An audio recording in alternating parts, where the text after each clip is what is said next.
పాదరస లింగంతో ఉన్నటువంటి శివాలయం ఉంది. చాలా గ్రేట్. ఎందుకంటే మన సౌత్ ఇండియాలో ఎక్కడా కూడా పాదరస లింగం అనేది అసలు మనకు కనిపించదు. కేవలం తెలంగాణలో ఉన్నటువంటి ఈ నిజామాబాద్ జిల్లా అంక్సాపూర్ విలేజ్ లో మాత్రమే ఉంది. హరిద్వార్ లో ఉంది, అలాగే కాశీలో ఉంది.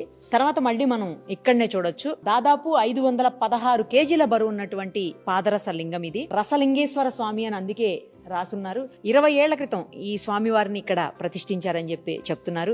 మరిన్ని విశేషాలు ఈ టెంపుల్ కి సంబంధించినవి పంతులు గారిని అడిగి తెలుసుకునే ప్రయత్నం చేద్దాము. ఈ స్వామి వారి స్పెషల్ ఏంటి చెప్పండి? రసలింగేశ్వర స్వామి స్పెషల్. 20 ఏళ్ల క్రితం ఇక్కడ విఠల్ మహారాజ్ గారు ప్రతిష్టాపించారు. దక్షిణ భారతదేశంలోనే ఒకటే ఉంది, మిగతా హరిద్వార్ కాశీలో ఉంది. కానీ 516 కిలోల బరువుది. భారతదేశంలో అతిపెద్దది, ప్రపంచంలోనే అతిపెద్దది. ఇక్కడ ఎక్కడెక్కడి నుంచి వస్తుంటారండి భక్తులు? ముంబై, దుబాయ్, అమెరికన్ భక్తులు ఇక్కడ దత్తాశ్రమంలో చాలా ఉంది. మొత్తం దత్త బృందము అమెరికన్ వరకు ఉంది. వార్షికోత్సవాలకు కానీ మిగతా ప్రోగ్రాలకు కానీ చాలా మంది భక్తులు దూరం దూరం నుంచి వచ్చి దర్శనం చేసుకుని ఇక్కడ ఉండి అభిషేకం చేయించుకొని వెళ్తారు. అక్కడ స్ఫటికలింగం అని చూశాను. నేమో స్ఫటికలింగం ఎక్కడ ఉంది? ఇక్కడ స్ఫటికలింగం మా విఠల్ మహారాజ్ గారి విగ్రహము మరియు స్ఫటికలింగము నందీశ్వరుడు వారి గుర్తుగా అక్కడ ప్రతిష్టాపించారు. అది ఎప్పుడు ప్రతిష్ఠించారు?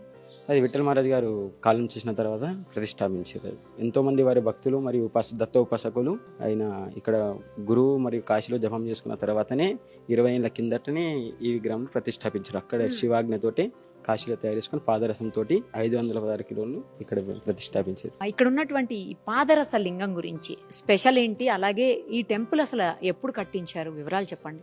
50 సంవత్సరాలు అయితే ఇక్కడ సనాతన హనుమన్ల దేవుడు అంటే మా ఊరు అంక్సాపూర్ అంటే వెలిసింది ఇది హనుమన్ల దేవుడు. దాన్ని బట్టి విఠల్గౌడ్ మహారాజ్ అని తను గవర్నమెంట్ టీచరు, అటు టీచర్ చేస్తుంటూ తన వల్ల అక్కడ వాళ్ళ గురువు దగ్గర ఈ శిశరికం చేసి ఇక్కడ తనకు సంకల్పం వచ్చింది ఇక్కడ ఆశ్రమం చేయాలని. అప్పుడు 50 సంవత్సరాల కింద ఇక్కడ ఆశ్రమం మొదలైంది హనుమన్ల దేవుడి. ఆశ్రమం కూడా ఉందా ఇక్కడ? దీన్ని ఆశ్రమం అంటారు. ఆశ్రమంలో ఇది పాదరసలింగం. తనంటే ఇట్లా చేసుకుంటూ పోగా ఎప్పుడంటే 2002లో కాశీపోయిండు. కాశీపోయి అక్కడ ఒక 41 రోజు మౌన దీక్షలు ఉన్నాడు. అక్కడ వారికి సంకల్పం వచ్చింది ఏంటంటే పాదరసలింగము ఆశ్రమంలో ప్రతిష్ఠ చేయాలని. అక్కడ సంకల్పం మొత్తం మౌన దీక్షలో 41 రోజు ఉంటే అట్లా సంకల్పం వచ్చింది. అంటే అప్పటికి పాదరసలింగము వారికి కూడా తెలియదు.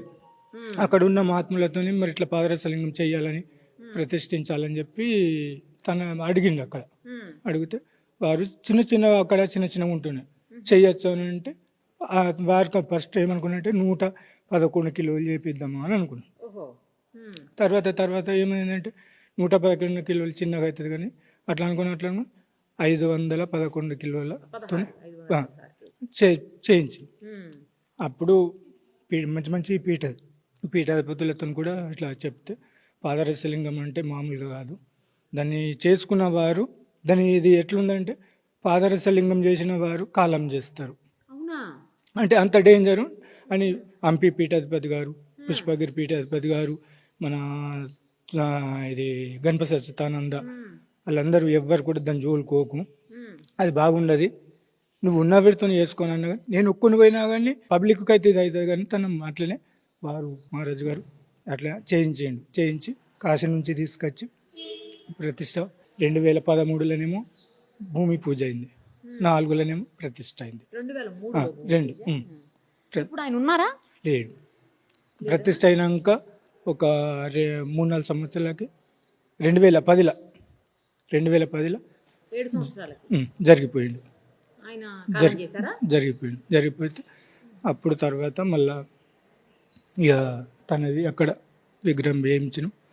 ఇది మళ్ళా ఈ అష్టవినాయకులు కూడా మనకు ఎక్కడ లేవు. ఈ 511 కిలోల లింగం అంటే కూడా మన భారతదేశంలో ఎక్కడ లేదు, ఇక్కడే మొదటిది.